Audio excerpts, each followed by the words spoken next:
Oke, Bung Rocky, kita lanjutkan ngobrol soal kebocoran data ya, Bung Rocky. Tapi saya mesti disclaimer dulu ya. Kalau kita ngobrolin ini bukan kita mau mempalawankan para hacker. Saya takut nanti dibilang Kominfo kita mempalawankan para hacker, Bung Rocky.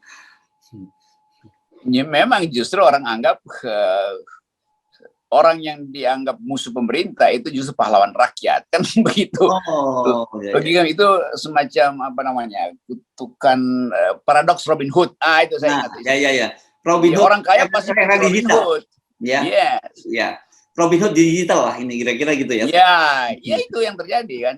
Itu kalau orang bertanya sekarang Robin Hood pahlawan atau pengkhianat gitu. Atau bajingan. Ya bagi orang kaya dia bajingan, tapi bagi rakyat dia pahlawan. Begitu juga Pak Joni Plate itu. Ya biasa aja lah. Jangan dianggap bahwa kok mengeluk-elukkan jadi pahlawan tukang curi. Kalau ini tukang curi yang bagus, yang apa namanya, beneficial itu. Jadi sebetulnya kalau nggak ada si Bjorka ini yang orang mungkin dia orang bau-bau atau orang Papua Barat atau orang Jawa Timur, orang Sumatera Selatan, kan orang dulu siapa Bjorka ini? Ya pasti orang dalam negeri lah yang punya kepentingan dengan rakyat Indonesia tuh, yang pasti punya koneksi dengan luar negeri walaupun namanya tuh Eropa Timur ya, Bjorka itu. Timur ya. Dia daerah-daerah sana. Tapi poin kita adalah yang kita sebut digital security itu memang bukan sekedar berbahaya, tapi apa gunanya kalau seseorang, kan pertanyaan kita ngapain sih dia nge-hack atau ngapain dia nyuri data itu kan? Itu artinya ada sesuatu yang dirahasiakan. Jadi kalau pemerintahnya sangat demokratis, nggak ada hacker di seluruh dunia, nggak ada hacker itu yang mencuri data dari sebuah negara yang demokratis, nggak ada. Karena buat apa dicuri, udah demokratis kan? Jadi pasti ada yang disembunyikan, dan Bjorka ini atau Mas Bjorka lah, kita bilang Mas Bjorka ini merasa bahwa ada hal yang disembunyikan oleh kekuasaan. Atau dia cuma mau kasih tahu ya, ini gue coba dulu kecil ya, padahal gue bisa garap lebih besar loh, tunggu tahun pemilu, gue bongkar satu-satu tuh. Kan begitu kan. Jadi Snowden effect ini yang kemudian masuk di Indonesia dan kita menganggap ya dia pahlawan gitu kan. Kan sama Amerika nguber si situsnya tuh, situsnya WikiLeaks itu. WikiLeaks ya.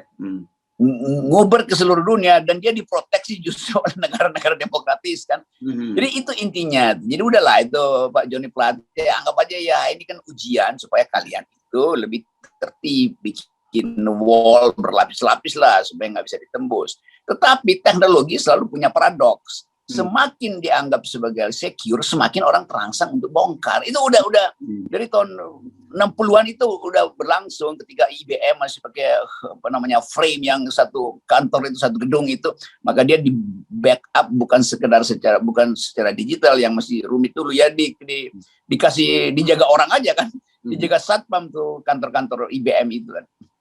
Tapi sekarang ya nggak mungkin lagi itu. Jadi bersikap jujur lah.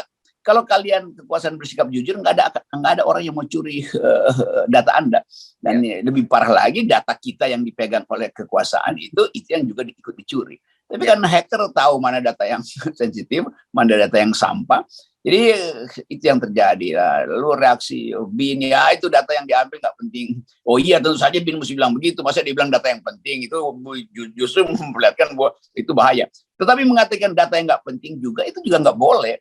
Artinya udah dicuri, udah dibobol pintu masuknya tuh. Tinggal dia si hacker milih ke kamar tidur dulu, apa ke dapur atau ke kamar tamu. Jadi itu intinya tuh. Kecemasan pemerintah sekarang diwakilkan oleh Pak Joni Plate untuk minta supaya jangan elu-elukan dia tuh. Lo rakyat anggap dia Robin Hood digital abad kini. Sama dengan Snowden ya, meskipun Anda tadi sebut bahwa tidak ada dalam negara demokrasi yang akan menggugurkan, tapi pada waktu itu pemerintah Amerika yang demokratis berlaku curang gitu ya.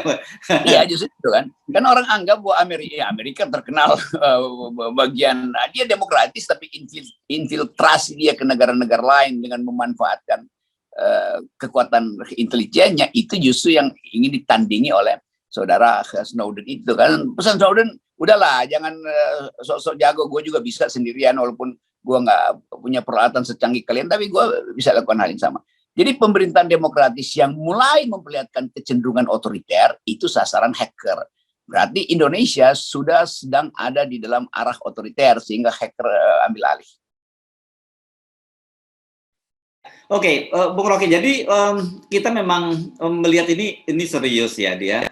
Dia mulai kemarin mulai data-datanya mulai sensitif. BIN dia bocorkan dan sekarang dia ngancam surat menyurat presiden akan dibocorkan, dan betul. Dan saya kira ini baru appetite saja ya, baru nomor contoh aja lah gitu ya. Yeah. Testing saja gitu. Ini menurut saya serius sekali, dan saya kira gini, ini pun kita bisa jadi tertawaan dunia loh dalam situasi semacam ini, betapa security kita di dunia digital itu sangat rentan, Pak.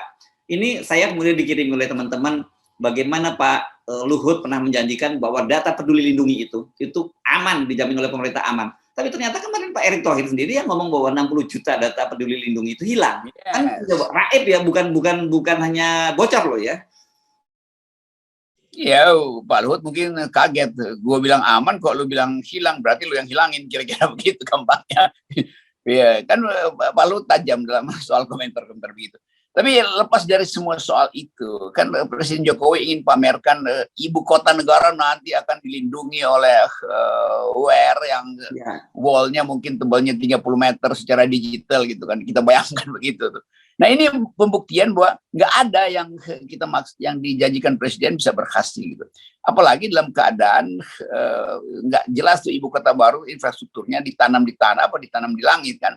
Dan artinya belum ada buktinya tuh. Tapi tetap kita tahu bahwa dunia itu sekarang saling mengintai data. Jadi jual beli data juga terjadi. Ya mungkin juga si Bjorka ini juga nanti, oke, gue punya, lo mau beli.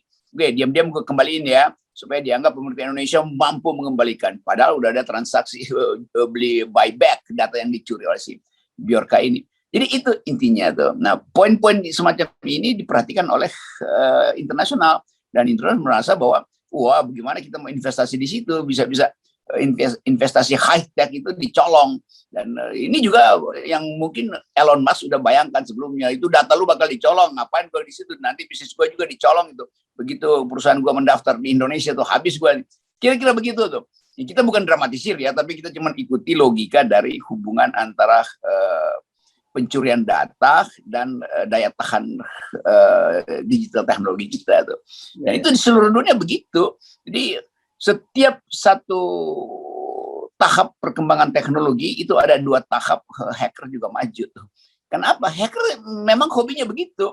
Dia kan ingin uji teknologi. Jadi anggap aja ini dialektika antara teknologi dan ideologi. Kira-kira begitu. Dan ini saya kira pemerintah mesti aware ya. Kemarin kita selalu yang jadi rujukan kita opposite. Kan gitu ya. Udah bocoran-bocoran, KM50, Sambo, segala macam itu opposite yang membocorkan, dan kemudian ternyata proven. Ada beberapa yang tidak, tapi banyak sekali yang kemudian terbukti. Nah, sekarang muncul lagi Bjorka gitu kita. Dan masih mungkin akan muncul Bjorka atau opposite yang lain yang bakal muncul selama. Ini kan saya kira ini kan fenomena ketika negara itu cenderung tidak demokratis gitu, kemudian muncullah perlawanan-perlawanan semacam ini gitu.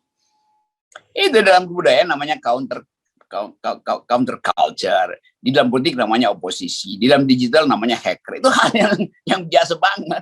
Jadi saya justru bukan menyesalkan, tapi merasa sedih karena komentar dari Pak Joni Plate hanya seolah-olah minta dikasihani gitu kan, sambil menyerongkan kesalahan pada rakyat Indonesia yang mengeluh-elukan si hacker ini. Jadi apa itu poinnya Pak Joni Plate mesti bikin semacam permenungan bahwa semua akibat dari pencurian itu karena ada peluang, kan begitu kata siapa dulu kan, niat dan kesempatan. Kalau dalam teori itu kriminal itu betul, dan niat dan kesempatan itu justru dibidik dengan cermat oleh sang Robin Hood digital, bukan untuk kepentingan dia, justru untuk menguji rakyat Indonesia seneng nggak kalau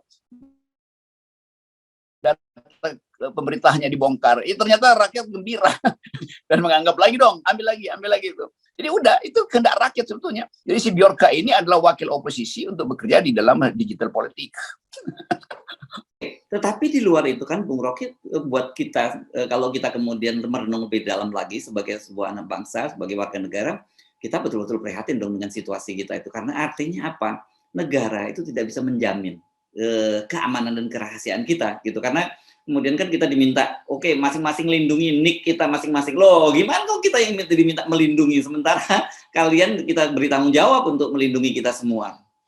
Itu juga cara si hacker, cara si Bjorka untuk memberitahu bahwa warga negara Indonesia, kalian tuh jangan percaya pada sistem yang dibuat pemerintah nih. Gue aja bisa ambil, apalagi pemerintah sendiri bisa memanfaatkan nik kalian itu untuk bermain politik. Jadi pesan si hacker itu juga jelas. Dia justru ingin proteksi kita supaya jangan percaya kita serahkan data itu kepada pemerintah. Jadi mungkin dia juga bilang kalian mogok aja, nggak usah supply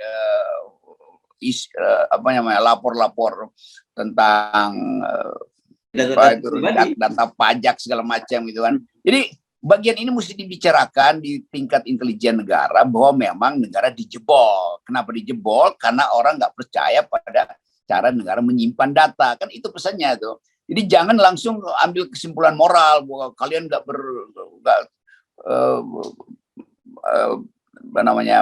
mengeluh-elukan, ngapain itu Pak Joni Plate begitu kan.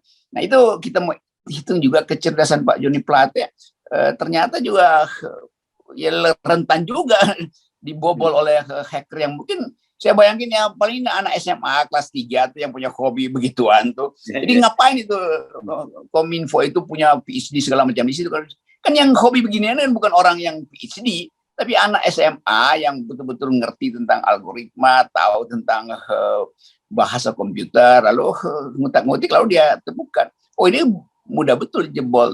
Sebetulnya dari awal dia udah tahu lah itu bahwa pemerintah tidak pernah mendaftarkan situs-situs dia secara proporsional dengan protokol internet yang ketat kan. Jadi kita masuk dalam Internet of Things gitu, itu berarti Intelligent of Things juga harus dikuatkan. Kan itu intinya. Ya, saya bayangkan begini ya. Untuk kalangan-kalangan tertentu, kalangan the have, kalangan perusahaan-perusahaan besar dan sebagainya, ini yang muncul ada fear of fact gitu ya, ketika terjadi bisa aja data mereka dibocorkan. Tapi kalau buat rakyat yang nothing to lose, karena memang ya datanya ya begitu-begitu aja, ini yang terjadi adalah public distrust terhadap pemerintah kan. Iya, rakyat menganggap pemerintah nggak bisa amankan data saya itu. Jadi pemerintah memang tukang jual beli data, kira-kira begitu kan. Bagi rakyat menganggap ya memang itu tugas pemerintah lah nyimpan. Gue taruh barang gue di deposito safe, deposito box di bank, terus bank bilang itu dibobol tuh. Kalian sih nggak pakai kunci tambahan. Lo kunci itu kunci bank lah, masa kita pakai kunci tambahan itu buat bikin 2 gembok di situ kan.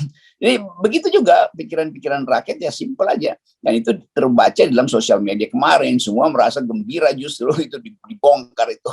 Dan ya waspadalah mereka yang menyimpan penyelundupan pajak segala macam. Dan sebetulnya ini cuma seri dari hal yang udah pernah dibongkar soal penyelundupan pajak ke luar negeri, perusahaan cangkang segala macam. Nah kebetulan ini intelijen yang kena tuh. Lalu intelnya merasa kurang ajar, balas aja gitu kan, nggak usah berkeluh kesah kan. Setiap operasi intelijen di bidang digital security itu harusnya dilakukan melalui silent operation gitu, bukan bereaksi. Enggak, yang diambil cuma sekian. Mestinya dibilang nggak ada yang diambil gitu. Diambil cuma sekian itu artinya ya besok diambil lebih banyak lagi dong kan. Jadi humas-humas kekuasaan ini nggak punya pengetahuan untuk counter attack the public issues, the burning public issue even bahkan. Oke, baik, terima kasih Bung Rocky. Sampai ketemu lagi dan tetap 0%. Nah, karena itu jadikan demokrasi berbasis 0% supaya nggak ada orang yang mencuri. Kalau udah 0%, apa yang mau dicuri dari yang 0? Gitu. Yes. Oke. Ya, thank you. Sip.